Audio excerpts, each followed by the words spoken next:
Welcome students. আজকে আমি আলোচনা করব ক্লাস 9-এর ইতিহাসের তৃতীয় চ্যাপ্টার নিয়ে। আমি তোমাদের এর আগে প্রথম চ্যাপ্টারে ফ্রেঞ্চ রেভলিউশন 1789 সালের ফ্রেঞ্চ রেভলিউশন সম্পর্কে আলোচনা করেছি, অনেকগুলো ভিডিও করেছি। ফরাসি বিপ্লবের বিভিন্ন কারণ, দার্শনিকদের অবদান, নারীদের ভূমিকা, ফরাসি বিপ্লবের প্রভাব। দ্বিতীয় চ্যাপ্টার নেপোলিয়ন বোনাপার্ট, ফ্রান্সের সংবিধান সভা, নেপোলিয়নের পতনের কারণ। বহু ভিডিও তোমাদের দিয়েছি, তোমরা পরীক্ষা দিয়েছ। আশা করি তোমাদের পরীক্ষা ভালো হয়েছে। তো পরের যে ইউনিট টেস্ট তোমাদের হবে সেকেন্ড সামেটিভ, সেটার জন্য তোমাদের ভিডিও আজকে আমি শুরু করছি। আমাদের তৃতীয় চ্যাপ্টারের আলোচনার বিষয় হলো রাজতন্ত্র ও জাতীয়তাবাদের মধ্যে সংঘাত। ক্লাস 9-এর তোমাদের বইয়ে আছে রাজতান্ত্রিক ও জাতীয়তাবাদীর সংঘাত, এই বলে টপিক আছে, এবং এটা 19 শতকের ঘটনা।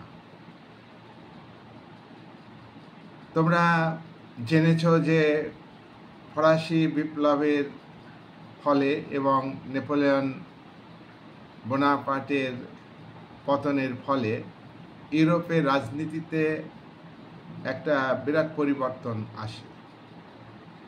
ফরাসি বিপ্লবের আদর্শ, গণতন্ত্র, জাতীয়তাবাদ ইত্যাদি বিষয় ফ্রান্স তথা ইউরোপের মানুষের মধ্যে একটা আলোড়ন সৃষ্টি করেছে। পুরাতন তন্ত্রের বিরুদ্ধে সাধারণ মানুষ জাতীয়তাবাদী চিন্তাকে গ্রহণ করেছে, গণতন্ত্রের ধারণাকে সমর্থন করেছে, এবং ফরাসি বিপ্লবের যে আদর্শ, সাম্য, মৈত্রী, স্বাধীনতা, এই সমস্ত আদর্শের প্রভাব ব্যাপকভাবে ফ্রান্স এবং ইউরোপের বিভিন্ন দেশে পড়েছে। আবার তোমরা দেখেছ যে নেপোলিয়ন বোনাপার্টের পর ইউরোপের প্রতিক্রিয়াশীল শক্তি, যে শক্তি পুরাতন তন্ত্রকে ফিরিয়ে আনতে চাইছে, তারা গণতন্ত্রের বিরোধী শক্তি, প্রতিক্রিয়াশীল শক্তি, পুরাতন কাঠামোকে ফিরিয়ে আনতে চাইছে এবং সামন্তবাদের বৈশিষ্ট্যগুলিকে তারা চাইছে, সমর্থন করে তারা।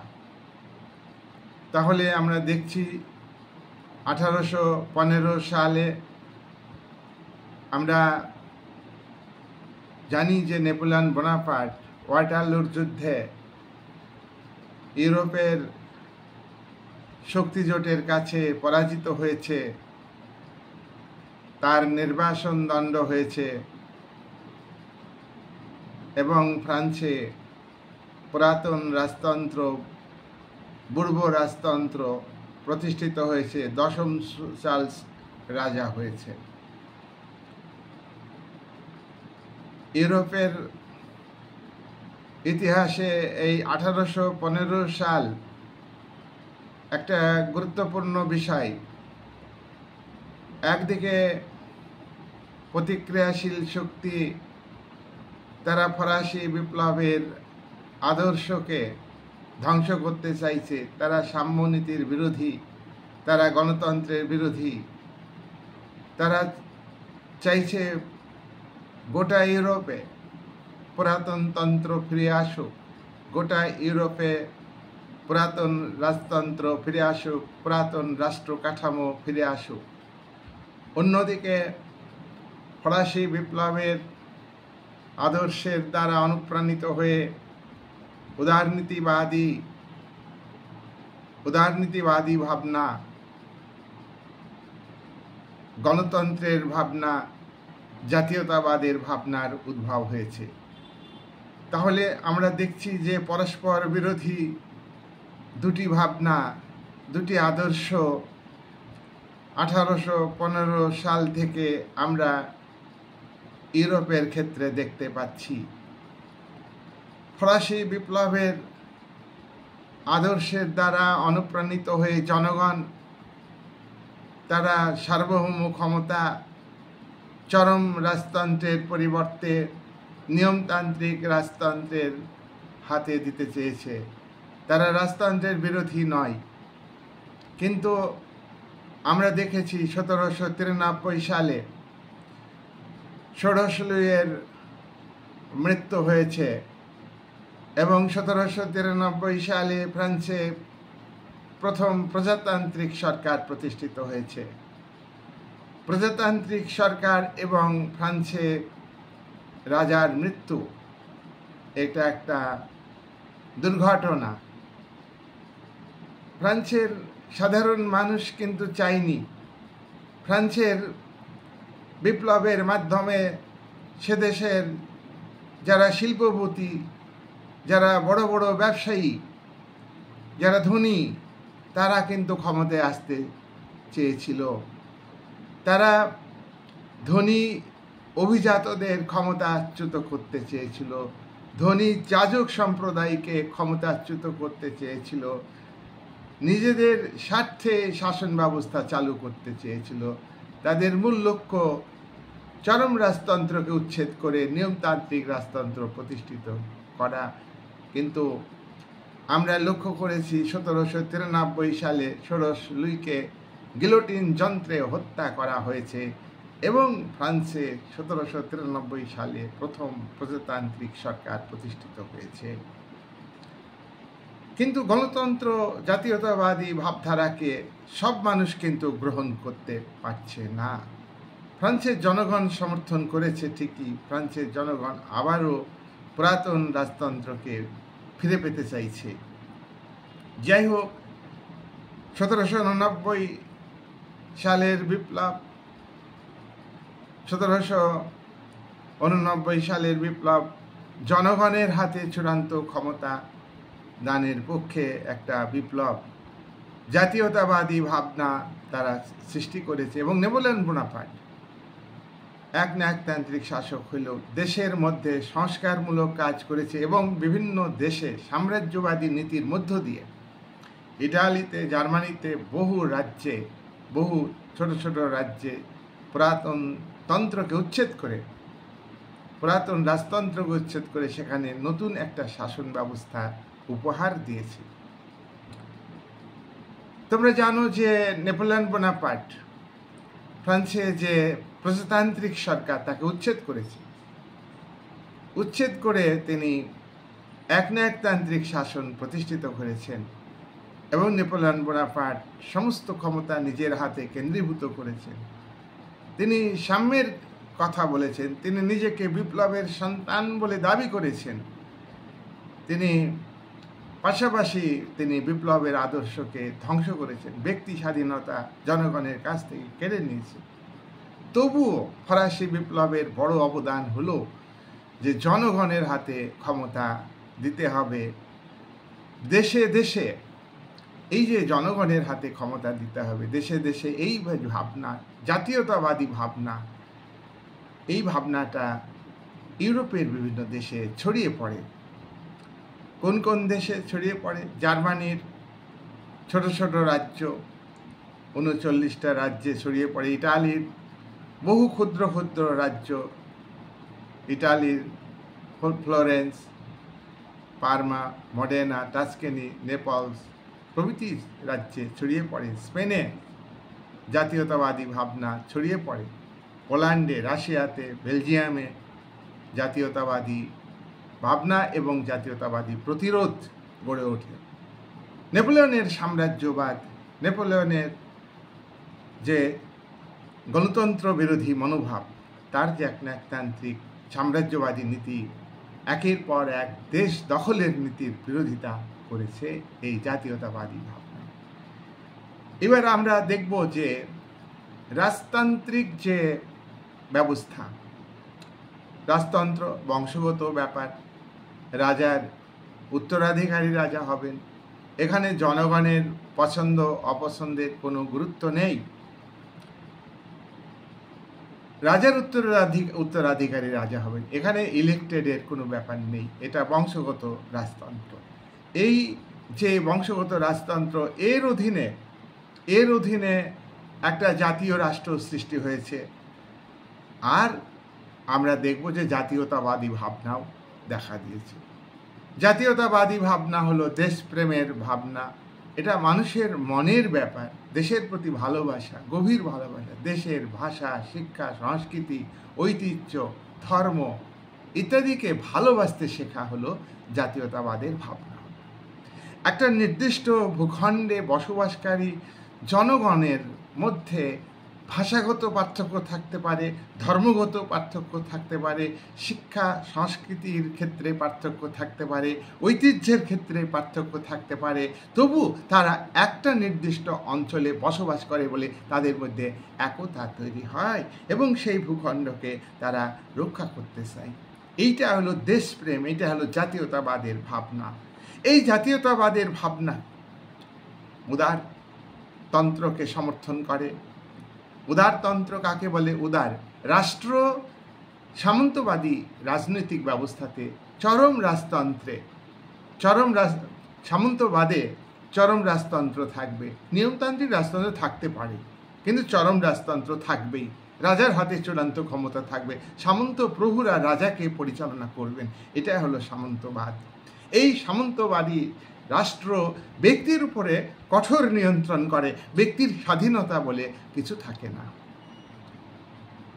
ব্যক্তির ভালো মন্দ ব্যক্তি ভালো বোঝে, এই যে ব্যক্তি স্বতন্ত্রবাদ, ব্যক্তি স্বাধীনতা, এটা সামন্তবাদী থাকে না। সামন্তবাদী অর্থনীতি হচ্ছে কৃষিভিত্তিক অর্থনীতি, শিল্পভিত্তিক অর্থনীতি না। মূলধন বিনিয়োগ হবে, উৎপাদন বৃদ্ধি হবে এবং উৎপাদিত পণ্য বিক্রি করে লাভ হবে, লাভের টাকা আবার বিনিয়োগ করবে। এইটা হলো পুঁজিবাদী অর্থনীতি। সামন্তবাদ পুঁজিবাদী অর্থনীতিকে সমর্থন করে না, পুঁজিবাদী অর্থনীতির বিরোধী এক অর্থনীতি, কৃষিভিত্তিক অর্থনীতি হলো সামন্তবাদ। এই সামন্তবাদকে রাজতান্ত্রিক শাসন কাঠামো, পুরাতন যে রাষ্ট্র কাঠামো প্রচলিত ছিল ফরাসি বিপ্লবের আগে, যে রাজতান্ত্রিক রাষ্ট্র কাঠামো এবং ইউরোপের অস্ট্রেলিয়া এবং রাশিয়াতে যে রাষ্ট্র কাঠামো, এটা কিন্তু রাজতান্ত্রিক রাষ্ট্র কাঠামো। একটা কথা তোমরা মনে রাখবে যে নেপোলিয়ন বোনাপার্টের বিরুদ্ধে ইংল্যান্ড, অস্ট্রেলিয়া, রাশিয়া, ফ্রান্স, নেপোলিয়নের বিরুদ্ধে অর্থাৎ ফ্রান্সের বিরুদ্ধে 1815 সালে অস্ট্রেলিয়া, রাশিয়া, রাশিয়া, ইংল্যান্ড ঐক্যবদ্ধ হয়েছে। চারটি বড় শক্তি এক হয়েছে। কিন্তু ইংল্যান্ড গণতান্ত্রিক দেশ, কেন এখানে এক হলো? তার কারণ হচ্ছে নেপোলিয়ন বোনাপার্টের সময় ফ্রান্স যে অ্যাগ্রেসিভ, যে সাম্রাজ্যবাদী নীতি গ্রহণ করেছিল এবং ইংল্যান্ডকে বারবার আঘাত করেছে। যুদ্ধে নেপোলিয়ন বোনাপার্ট পরাজিত হয়েছে, অর্থনৈতিক অবরোধ ঘোষণা করেছে, তোমরা জানো। তারপরেও কিন্তু নেপোলিয়ন বোনাপার্ট পরাজিত হয়েছে। তা সত্ত্বেও ফ্রান্স ভবিষ্যতে আবার মাথাচাড়া দিয়ে উঠতে পারে। নেপোলিয়নের সময় ফ্রান্স যেভাবে একচেটিয়া আধিপত্য বিস্তার করতে চেয়েছিল, উদ্যোগ নিয়েছিল নেপোলিয়ন বোনাপার্ট এবং অনেকটা সফলও হয়েছিলেন। এইরকম অবস্থা যাতে আর না হয়, ফ্রান্সকে জব্দ করে রাখতে হবে। সেই জন্য ইংল্যান্ড অস্ট্রিয়ার সঙ্গে ঐক্যবদ্ধ হয়েছে। তাহলে আমরা দেখছি পুরাতন তন্ত্র, রাজতন্ত্র, সামন্ততন্ত্র, চার্চ এবং রক্ষণশীল দৃষ্টিভঙ্গি, এগুলোর মধ্যে ঘনিষ্ঠ সম্পর্ক আছে। পুরাতন যে প্রচলিত রাজনৈতিক ব্যবস্থা, স্বৈরতান্ত্রিক রাজতন্ত্র রয়েছে, যে রাজতন্ত্র দৈব শক্তির উপরে প্রতিষ্ঠিত, রাজারা দেবতার প্রতিনিধি বলে নিজেদেরকে জাহির করত এবং জনগণের উপর অত্যাচার, শোষণ, নিপীড়ন চালিয়েছে রাজারা ঈশ্বরের নাম দিয়ে। এই পুরাতন রাজতন্ত্র গণতন্ত্র বিরোধী। এই যে পুরাতন তন্ত্র, এর সঙ্গে রাজতন্ত্র যুক্ত। রাজারা এই শাসনকে পরিচালনা করেছে। আর সামন্ত প্রভুরা, চরম রাজতন্ত্রে সামন্ত প্রভুরা রাজাকে সমর্থন করেছেন, রাজাকে সেনা দিয়ে অর্থ দিয়ে সাহায্য করেছে। আমরা দেখেছি যে সেই সামন্ততন্ত্র আর রক্ষণশীল এরা সবাই একে অপরের পরিপূরক এবং ঘনিষ্ঠ। আর অন্যদিকে আমরা দেখব যে উদারতন্ত্র, গণতন্ত্র, জাতীয়তাবাদ। উদারতন্ত্র ব্যক্তির উপর রাষ্ট্রের নিয়ন্ত্রণ যত কম থাকে ততই ভালো। ব্যক্তি স্বাধীনতা থাকবে, কিন্তু ব্যক্তি স্বাধীনতা ভোগ করতে গিয়ে অন্যের স্বাধীনতা যদি ব্যক্তি কেড়ে নেয়, তাহলে রাষ্ট্র সেখানে যুক্তিসঙ্গতভাবে বিধিনিষেধ আরোপ করতে পারবে।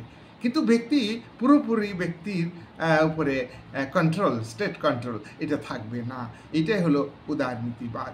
ব্যক্তিগত স্বাধীনতা, সম্পত্তির উপর ব্যক্তিগত মালিকানা প্রতিষ্ঠিত করা, এই হচ্ছে উদারনীতিবাদ। বিচার বিভাগের নিরপেক্ষতা উদারনীতিবাদ। আর কি গণতন্ত্র। গণতন্ত্র মানে কি? জনগণের হাতে ক্ষমতা থাকবে, জনগণ নির্বাচনের মাধ্যমে সরকার গঠন করবে, জনগণ নির্বাচনের মাধ্যমেই শান্তিপূর্ণভাবে সাংবিধানিক উপায়ে সরকারের পরিবর্তন করবে। এটাই হলো গণতন্ত্র। ভালো করে বোঝার চেষ্টা করো। তাহলে গণতন্ত্র, উদারতন্ত্র এর মধ্যে মিল আছে। আর জাতীয়তাবাদ, একটা জাতি রাষ্ট্রের মধ্যে জাতীয়তাবাদ থাকতে হবে। জাতীয়তাবাদ রাষ্ট্র গঠনের একটা শক্তিশালী উপাদান। এটা মানুষের মনের মধ্যে থাকে, এটা ভাবধারা, এটা চোখে দেখা যায় না, এটা অনুভব করা যায়। দেশের প্রতি ভালোবাসা, দেশের শিক্ষা, সংস্কৃতি, ঐতিহ্য, ধর্ম, ভাষা সব কিছুকে ভালোবাসতে থাকা। এবং এই যে জাতীয়তাবাদের আবার দুটো দিক আছে, একটা হলো আদর্শ জাতীয়তাবাদ, বিকৃত জাতীয়তাবাদ।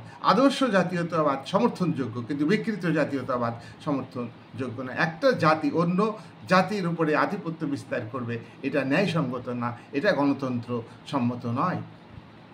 এটা হলো উদারতন্ত্রে বলা হচ্ছে যে জাতীয়তাবাদ, আদর্শ জাতীয়তাবাদ, নিজে বাঁচো এবং অপরকে বাঁচতে যাও। একটা দেশের জাতি, একটা দেশের জনগণকে জাতি বলে। এই জনগণ কি করবে বলো তো?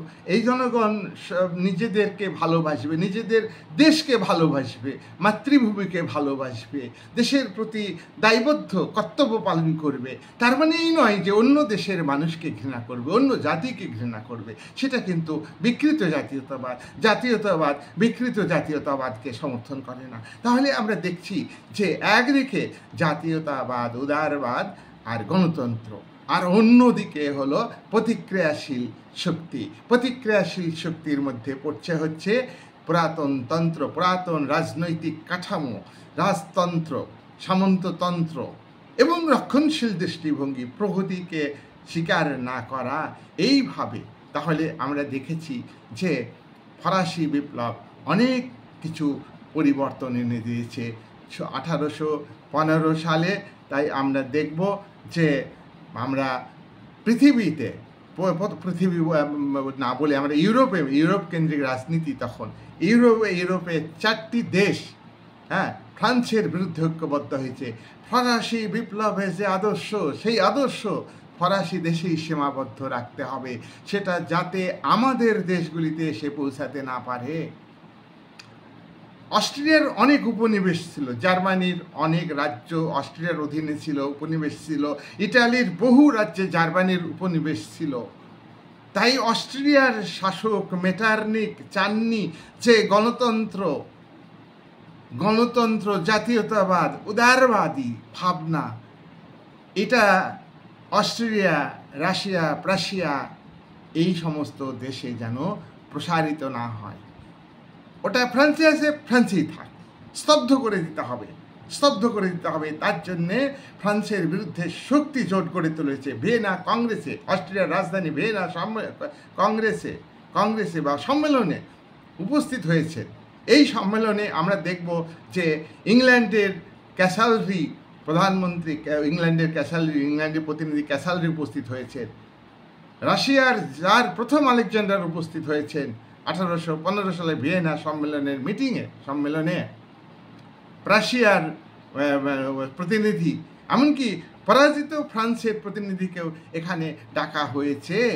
এর মধ্য দিয়ে তারা কি চাইছে এই এবং এই যে ভিয়েনা সম্মেলনে যাই প্রতিনিধি থাকুক না কেন, এখানে 4টি দেশ কিন্তু নিয়ন্ত্রণ করছে গোটা ইউরোপের রাজনীতিকে, এবং 4টি দেশের মধ্যে ফোর বিগ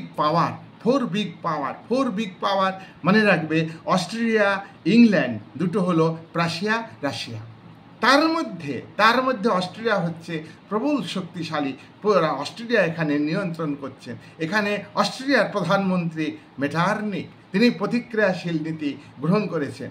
তিনি মুখে গণতন্ত্রের, মুখে প্রগতির কথা বললেও তিনি কিন্তু প্রতিক্রিয়াশীল।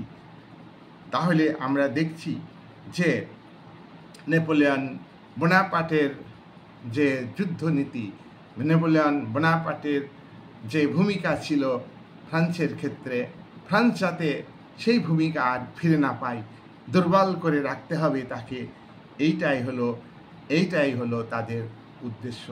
আর ন্যায্য অধিকার, পুরাতনতন্ত্রকে ফিরিয়ে আনতে হবে।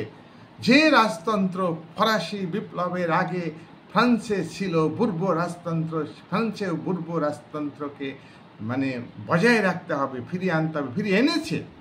তাই আমরা 1815 সালে দেখলাম যে এই যে পরস্পর বিরোধী দুই শক্তির মধ্যে সংঘাত, একদিকে পুরাতনতন্ত্র, রাজতান্ত্রিক শক্তি, সামন্তবাদী শক্তি, গির্জার আধিপত্য, ধর্মীয় কুসংস্কারের আধিপত্য একদিকে, অন্যদিকে আমরা দেখব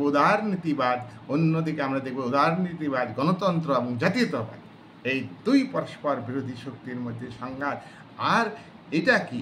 এটা অনেক সময় নেপোলিয়নের সাম্রাজ্যবাদী নীতি, তার মধ্যে দিয়ে ফরাসি বিপ্লবের আদর্শকে অনেকে গ্রহণ করতে চাইছে না, যেহেতু ওটা ফরাসি বিপ্লবের আদর্শ, ভালো আদর্শ, কিন্তু গ্রহণ করতে নেপোলিয়নের বোনাপার্টের যে সাম্রাজ্যবাদী নীতি, সেটা একের পর এক সাম্রাজ্য দখলের যে নীতি।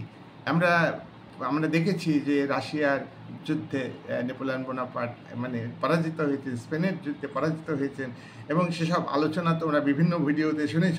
যাই হোক, 1815 সালে আমরা দেখব যে অস্ট্রিয়ার রাজধানী ভিয়েনা সম্মেলনে প্রধানত 4টি দেশ সমবেত হয়েছে, এবং পরাজিত দেশ এবং আরও অনেক দেশের প্রতিনিধি এখানে উপস্থিত ছিলেন। এটা একটা প্রথম আন্তর্জাতিক সম্মেলন বলতে পারি আমরা, ইউরোপের সংগঠন, এবং এখানে আন্তর্জাতিক সম্মেলনও আমি বলতে পারি। যাই হোক, এই ভিয়েনা কংগ্রেস চাই যে ইউরোপকে পুনর্গঠন করতে হবে, ইউরোপে জাতীয়তাবাদী ভাবধারা যাতে ছড়িয়ে না পড়ে, সাম্যের আদর্শ যাতে ছড়িয়ে না পড়ে, গণতন্ত্রের আদর্শ যাতে ছড়িয়ে না পড়ে, এই সমস্ত বিষয়ে, এবং নেপোলিয়নের বিরুদ্ধে যে যারা যুদ্ধ করতে গিয়ে ক্ষতিগ্রস্ত হয়েছে তাদের ক্ষতিপূরণ দিতে হবে, এবং ন্যায্য নীতির ভিত্তিতে ইউরোপকে পুনর্গঠন করব। তাই আজকে আমরা 1815 সালে এখানে সমবেত হয়েছি। এবার আমরা 1815 সালের ভিয়েনা সম্মেলনের কটা সমস্যার কথা উল্লেখ করব। 1 নম্বর সমস্যা, যে ভিয়েনা কংগ্রেসের সামনে 1 নম্বর সমস্যা ছিল যে রাজনৈতিক কাঠামোর পুনর্গঠন। নেপোলিয়ন তছনছ করে দিয়েছে, একের পর এক রাজ্য আক্রমণ করে। যেখানে পুরাতন রাজতান্ত্রিক সরকার ছিল, সামন্তবাদ ছিল, নেপোলিয়ন সেটাকে উচ্ছেদ করে সেখানে নতুন সরকার গঠন করেছে, নিজের ভাইকেও অনেক জায়গায় বসিয়েছেন, সেটা আমরা বিভিন্ন ভিডিওতে শুনেছি। তা আজকে এখানে পুনর্গঠন করতে হবে। তাই আমরা এই ভিয়েনা কংগ্রেসের এটা একটা সমস্যা, রাজনৈতিক কাঠামোর পুনর্গঠন করতে হবে। সব এলোমেলো করে দিয়েছে বিভিন্ন দেশের রাজনৈতিক ব্যবস্থাকে। সেই এলোমেলো আর রাখবো না। পুরাতন যে শাসন ব্যবস্থা, তোমার 1789 সালের যে ফ্রেঞ্চ রেভলিউশন, সেই রেভলিউশনের আগে যে রাজনৈতিক কাঠামো ছিল, সেই কাঠামোকে আমরা ফিরিয়ে আনবো। এটা হলো ভিয়েনা কংগ্রেসের 1 নম্বর সমস্যা। নাম্বার টু হলো পুরাতন রাজবংশকে ফিরিয়ে আনবো। আজকে আমরা মিটিংয়ে আলোচনা করছি যে পুরাতন যে রাজতন্ত্র ছিল, ওই ফ্রান্সে পুরাতন রাজতন্ত্র ছিল, পূর্ব রাজতন্ত্র ছিল, যেটা হলো বিপ্লবীদের কাছে স্বৈরাচারী রাজতন্ত্র ছিল, যেটা হলো জাতীয়তাবাদী ভাবনার বিরোধী, যেটা হলো উদারতন্ত্রের বিরোধী, গণতন্ত্রের বিরোধী, সেটা তাদের কাছে বিরোধী। আমাদের কাছে হলো যে আমরা পুরাতন রাজতন্ত্রকে ফিরিয়ে আনবো। এটা হলো ভিয়েনা কংগ্রেসের 2 নম্বর সমস্যা। 3 নম্বর সমস্যা, নেপোলিয়নের বিরুদ্ধে যুদ্ধ করতে গিয়ে অনেকেই সাম্রাজ্য হারিয়েছে, অনেকে অর্থনৈতিক দিক থেকে সংকটে পড়েছে, অনেকে নিজস্ব সেনাবাহিনী ভেঙে দিয়েছে, তাদের সেনাবাহিনী নেপোলিয়নের বাহিনীর সঙ্গে যুদ্ধ করেছে রাশিয়ার বিরুদ্ধে যখন সেনাবাহিনী গঠন করে নেপোলিয়ন, সেখানে 20টা দেশের সেনা ছিল। তাহলে এই যে যুদ্ধ করতে গিয়ে তাদের ক্ষতি হয়েছে, সেই ক্ষতিপূরণ আমরা দেব। আমরা আজকে এই মিটিংয়ে আলোচনা করে সেই ক্ষতিপূরণ দেওয়ার ব্যবস্থা করব। এটা হলো তোমার ভিয়েনা কংগ্রেসের 3 নম্বর সমস্যা। 4 নম্বর সমস্যা কি? যে ফ্রান্সকে দুর্বল করে রাখতে হবে, ফ্রান্স চিরতরে যাতে দুর্বল থাকে। আমাদের মনে রাখতে হবে যে ফ্রান্স শক্তিশালী হয়েছিল, ফ্রান্সে ওই যে ঘটনাচক্রে একটা প্রজাতান্ত্রিক সরকার প্রতিষ্ঠিত হয়েছিল, তারপরে প্রজাতান্ত্রিক সরকারকে উচ্ছেদ করে নেপোলিয়ন বোনাপার্ট সম্রাটের পদ সৃষ্টি করেছিলেন এবং তিনি ঝড় তুলে দিয়েছিলেন গোটা ইউরোপের ক্ষেত্রে এবং তার আভ্যন্তরীণ ক্ষেত্রেও। তাই আজকের মিটিংয়ে আমরা সিদ্ধান্ত নেব যে ওই ফ্রান্সের মাজা এখন ভেঙে আছে, তার মেরুদণ্ড ভেঙে আছে, সেই মেরুদণ্ড, তার অর্থনৈতিক রাজনৈতিক যে কাঠামো, সেই কাঠামো আমরা বজায় রাখবো। তাকে কোনো সময় তার চারিদিকে আমরা বেষ্টনী তৈরি করব, বেড়া তৈরি করব, তাকে একদম দুর্বল করে রাখবো। এটা আমাদের আজকে ভাবতে হবে। 5 নম্বর আর কি, আজকে গোটা ইউরোপে নেপোলিয়ন বোনাপার্টের নেতৃত্বে ফ্রান্স একটা চরম ক্ষমতার শিখরে পৌঁছায়, তাই তো।